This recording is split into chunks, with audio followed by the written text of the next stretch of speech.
Hey guys, welcome back to Life's Biggest Questions. I'll be your host, Jared Bronstein, and today we'll be talking about another one of Lovecraft's great old ones, Ithaqua. Also referred to as the Windwalker or the Wendigo, Ithaqua is believed to have inspired the legend of the Yeti and is known to roam the frigid Arctic temperatures, preying on unsuspecting victims. Now before we explore how this horrifying monster would change life as we know it, just a friendly reminder to subscribe and click that bell icon to never miss a video. And let us know in the comments below what other Lovecraft-inspired creatures you'd like us to cover on this channel. As you know, the Cthulhu mythos is full of terrifying creatures, so let us know in the comments below which ones you want us to do a video on next.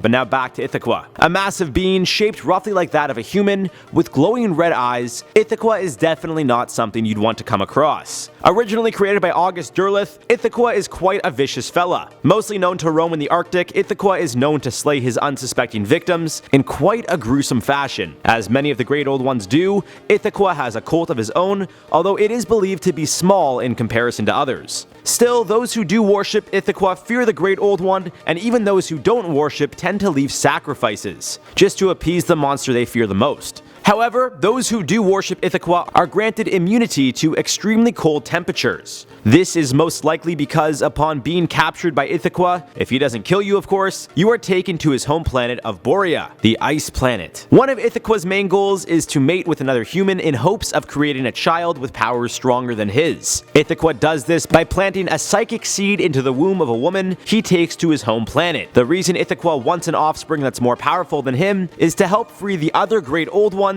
but also to destroy the elder gods for good. To this day, all of Ithaqua's offsprings haven't been able to reach the potential Ithaqua had hoped, but they've also turned on him. To give you a better understanding of Ithaqua's powers, in 1718 he destroyed an entire Swedish army. So with all this in mind, how would Ithaqua's existence affect the real world? Well, I'm sure you can imagine it wouldn't be a very positive effect. Ithaqua would reside anywhere in the world with extremely frigid temperatures, and although he would most likely live in Antarctica, those living in Siberia and Alaska are also known to leave sacrifices for Ithaqua just to appease him, which leads me to believe Ithaqua wouldn't just roam the Arctic, really anywhere with below freezing temperatures, and most likely somewhere he could find the most unsuspecting victims, which will help grow his cult. And based on the information I got, it seems Ithaqua's cult is mostly made up of non-human creatures, which are found in the Cthulhu mythos. However, in our world, these things don't exist of course, which leads me to believe the following. Ithaqua wouldn't necessarily kill all that much on Earth. Instead, he'd take back both men and women to his home planet of Borea. The men would be his slaves, as would the women. However, the latter would be mainly used as a source to help reproduce in hopes of someone birthing an offspring strong enough to aid Ithaqua in taking down the other elder gods and freeing the great old ones. This would of course be problematic for a handful of reasons. Of course, humans would be getting abducted and taken to another planet. This creature was able to take out an entire army, albeit back in a time where we didn't have the type of weapons we have now. Still, this thing is dangerous. Of course, there's the possibility we nuke Ithaqua, but some accounts say Ithaqua can walk on the skies as easily as he walks on Earth. Taking down a godly creature like Ithaqua would seem to be impossible. And of course, the existence of Ithaqua would inevitably mean that both great old ones and elder gods exist. So imagine every LBQ we've done on the others and this one combined. It'd be complete chaos. And if Ithaqua ever were to find a way to free the great old ones, that'd be even more problematic for us. Having these godly figures rule our universe would certainly eventually lead to the end of humanity as we know it. We'd either end up worshipping one of them or dead. Not sure which one is more ideal, considering how most of the monsters in the Cthulhu mythos aren't the most human-friendly. Simply put, if Ithaqua was real, life as we know it would change dramatically. It would confirm the existence of the entire Cthulhu mythos, and it wouldn't be long before the entire human race is enslaved by one of the many leaders Lovecraft either created or inspired. All in all, this would be a bad look for our planet, and we should be thankful that this massive, skywalking, cold temperature-loving beast doesn't exist. And even if it did, just move to the west coast and you'll most likely be okay. Really anywhere warm. I mean, then again, we got the other Cthulhu mythos beings roaming the earth as well, but that's for another video. Now before we wrap this one up guys, we of course got some comment replies as always. So in the video, what if Michael Myers fought Leatherface? Mackle Mears said, my name sounds like Michael Myers. I'm gonna have to disagree. It sounds like Mackle Mears. Or is it Mackle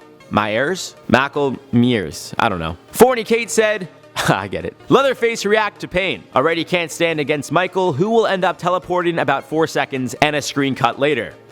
Well, that's just great. I mean, you got a very funny name, of course, but you're 100% right. A lot of people say that Mike Myers has special powers, you know, because he gets like shot and stabbed and somehow still gets up. But I think you're right. He definitely has powers to teleport, because you watch any movie and you see him running behind a girl that's like 100 feet in front of him, and then she gets into a house, and then the next cut screen, he's on the other side of the door. And I'm like, what? How did he get there? That doesn't make any sense. Oh wait, it's Mike Myers. Eric Lane said, Michael wins this, no contest. How would that even be a fair fight? I think LBQ just didn't want to put Jason versus Michael because they knew the horror fan base would eat them alive. They knew Jason versus Michael is a very debatable topic, LOL. I actually saw a lot of you guys leave that comment to do Michael versus Jason, and it turns out we actually did do it. It was the next recommended video on my YouTube feed, I guess. It would have played automatically next if I hadn't stopped the autoplay. So if you guys want to see what would happen if Jason Voorhees fought Michael Myers, go check out our other video here on this channel. And on that note, guys, I'm going to wrap this one up for good. I've been your host, Jared Bronstein. If you guys enjoyed the video, make sure to give it a thumbs up, share it with a friend that likes Cthulhu or the Cthulhu mythos or any of Lovecraft's work, and make sure to subscribe and click that bell as well to never miss a video. You guys got to let me know in the comments down below